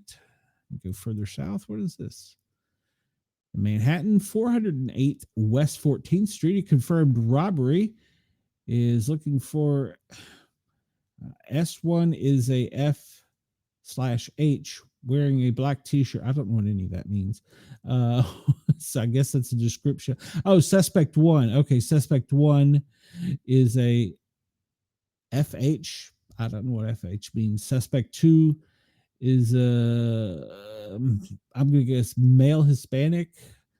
So female, okay, female Hispanic. Okay, I'm guessing at this, so I'm making this part up as I go. I'm not 100% sure that that's what that is, but I'm guessing from my limited police work. Limited? Yeah, I did some police work. Let me make this larger for you guys. And go down the city of brotherly love in Philadelphia. We have a woman killed in Northeast in a hit and run. In the center of Philadelphia, a 77-year-old rideshare driver fatally shot, critically driver fatally shot, rider critically injured in a Philadelphia shooting, according to the police. South Philadelphia, a man is arrested in connection to a deadly March shooting. And we'll skip down into DC region and see what's going on down there. A young person dead and 5 people were injured early Friday in a crash. It shut down the BW Parkway in Laurel. Looks like there's a fire box alarm in 600 block of Blair Road Northwest. Fire involved a battery inside a warehouse. Fire was extinguished. No injuries. They needed hazmat though because of the lithium battery. Boy, look at the city. It's just covered in stuff. MPD units are investigating a robbery in the 1900 block of M Street for 4 black males wearing all black clothing in an unknown gray sedan. Well, that's kind of not much info. Man shot on the 1400 block of Potomac Avenue. And what is this one? Armed carjacking southeast. Armed carjacking 2800 block of Harper Street after a citizen had their 2007 Chevy SS Impala taken by 2 individuals, one armed with a gun. We say that one there. Hazmat incident. Suspected pesticide product in a 4-story occupied apartment building caused eye and throat irritation. 16 residents were evacuated and evaluated by EMS. The substance was removed. The building was ventilated. Nobody was transported by EMS. Hop over here into Virginia. Snatch and grab, $700 in tools taken from Home Depot. How do you take $700 in tools? It seems like that would be pretty heavy. Yeah, exactly, Chris. How do you take that? Seems like $700. I mean, maybe tools are more expensive. I haven't bought tools in a while. I need to because my kids have stolen them all. Snatch and grab, $700 worth of tools stolen from a Home Depot on Little River Turnpike. Fairfax PD say a male taking multiple tools at a cost valued at $700, but there was no weapon produced. All right, well, let's see what's going on in Chris. You look like you're pretty safe unless you're up around no, even Chicago don't have much that reported. Up here, 2 dead following a single vehicle crash. Where is that? That is in northeast of Kalamazoo. Zoom out. What else is going on up here? Dwelling fire, squad 1 on the scene reporting single fire in Ferguson Street at St. Martin's. Call for the box. Fill the boxes, what they always say. Okay, so it was a house fire burning. That was in Detroit. Also in Detroit, 1 person dead, another injured in the aftermath of wrong way driving on Interstate 94. Columbus, 1 person is dead and another injured after a shooting in South Columbus early on Friday morning. And Winston-Salem, a man is dead in an apartment complex shooting. What is this over in Winston-Salem? And police investigating video of a child being beaten after receiving a tip. Goodness. Charlotte, homicide in South Charlotte. We go down to 6 people arrested in a Lancaster Walmart shooting. 6 suspects arrested. Wow. All right. That's a lot of people. At least 1 dead after school bus overturns in South Carolina. I read about that. That was bad. Why do we not have seatbelts? $700 is a hammer at Lowe's. Why do we not have seatbelts on the school buses yet? Investigation underway after a woman found injured on the side of the upstate highway. That was in South Carolina. For any of my Australian fans, do your school buses there, do you have seatbelts? It seems like that would be an important thing to have. 82-year-old man killed in a Chilton County crash. In Tallahassee, FSU shooting, we talked about that. 2 dead, 6 hurt. They got the suspect. Jacksonville, there was a fire in a residential structure. And jump down to Miami, and we see the authorities that are investigating a stabbing incident, which woman was badly injured. And Miami Gardens police are investigating a double shooting. We'll hop over to the West Coast. Let's start up here on the Seattle side before we get down there and all the big stuff. There was a fire in the 800 block of Jefferson Street. It's under investigation in Seattle. And police investigating a shooting in South Seattle. Tacoma, looks like there was a fire in Tacoma, Washington. A nursing home, 3,900 block of South 19th Street. Lost power in relationship to a car accident. Residents on ventilator provided care on scene and worked to transport patients to nearby hospitals. Ooh, that can be a nightmare call. All right. Up down here, Sacramento. Man surrendered after several hour-long standoff. Wonder what he was in the standoff over. Man fatally stabbed in San Carlos. Is that right? San Carlos? Okay, it's a suburb, I guess. No, Santa Clara. Santa Clara. Good Lord. I can't read today. Lots of stuff going on in LA. Well, maybe. Where'd it go? There it is. Palmdale, 17th Street Avenue. 3 to 4 males wearing ski mails walking around, seen on surveillance. What? Okay, so let me zoom in. That's a fire in San Fernandino, active structure fire in Los Angeles. Just walking around. So 7 people rushed to the hospital, 2 of whom were in serious condition following. Okay, but what was the incident? What makes that many people? Oh, a car wreck. Yeah, that's a pretty bad car wreck. 9 injured in violent San Fernando Valley crash. Ooh, yeah, that's a pretty bad car crash. Goodness gracious. Yeah, there's a lot of people injured in that one. All right. We've pretty much covered that. Let's look at this real quick because we're about to get out of here. We'll just hit the highs here and hit the military. See anything interesting or shady. It looks like there's quite a few planes up in the air. And let's see, that's transport ship or transport plane. C-130s are all transports. Let's see if it looks like a lot of stuff coming out of South Florida. That's got to be right there. Gulfstream, that's a dignitary coming out of Miami. Let's see, anything going on over here? Yep, C-17. Those are all. It doesn't look like currently. Well, okay, so this tanker. All right, so I'm going to guess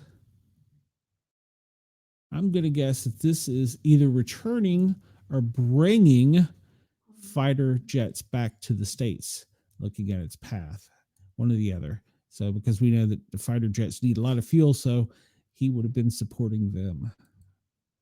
And all right, so we do have, all right, so they're up in the Hawkeye monitoring something south of DC.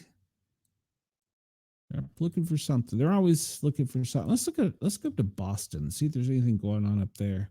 What do we have going on up here? Coast Guard. Does it really? Yeah, that's nice. Czech Air Force. What's the Czech Air Force doing coming out of Maryland? Good Lord.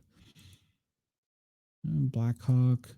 Yeah, I don't really see a whole lot of activity that looks shady. We were talking about that whole area down here, and I don't see anything really patrolling down there.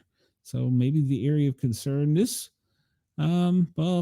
sub hunter looking in the Gulf of America. I don't know that that's suspicious because we like to make sure there's nothing there. That's that military flight for the dignitary. All right, let's hop over a little bit and see what's going on over here. And just more transporting stuff, troops and equipment. I don't see many.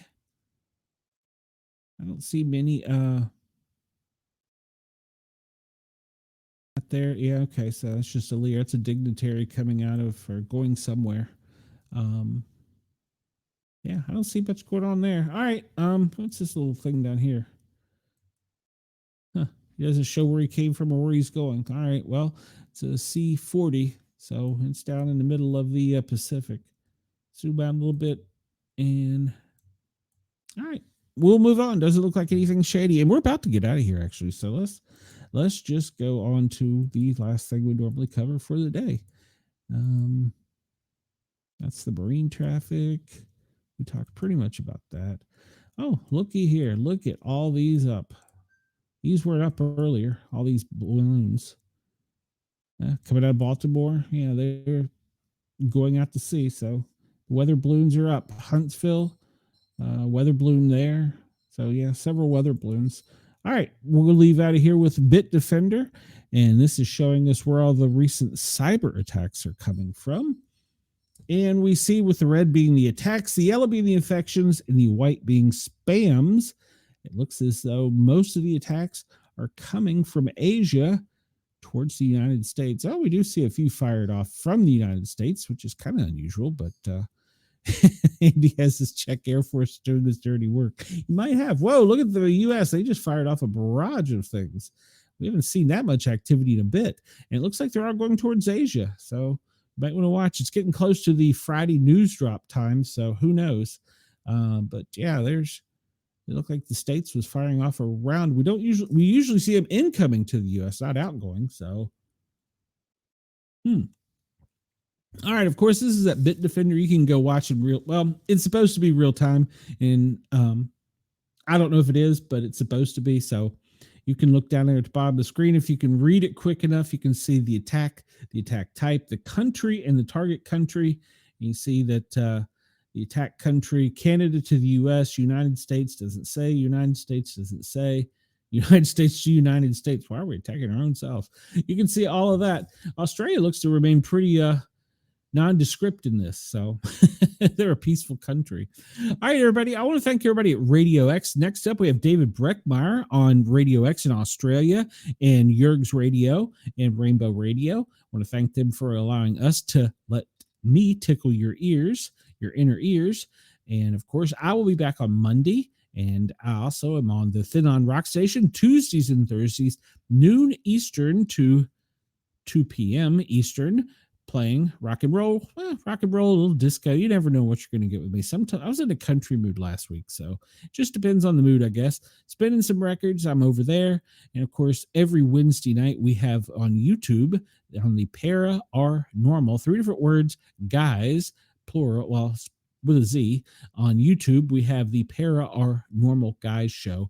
This upcoming Wednesday night, we have several comic book artists and authors. So I'm going to turn Yerg's Radio back over to them, if I can find the button to do so. And I'm going to let Rainbow Radio have David Breckmeyer. Thank you for allowing us to come into your ears. Please come over and find us at the Para Are Normal Guys with a Z on YouTube and hit that subscribe button. If you want to send me some email, sportcat@protonmail.com. Everybody have a great weekend. I will see you next week. Sportcat is out.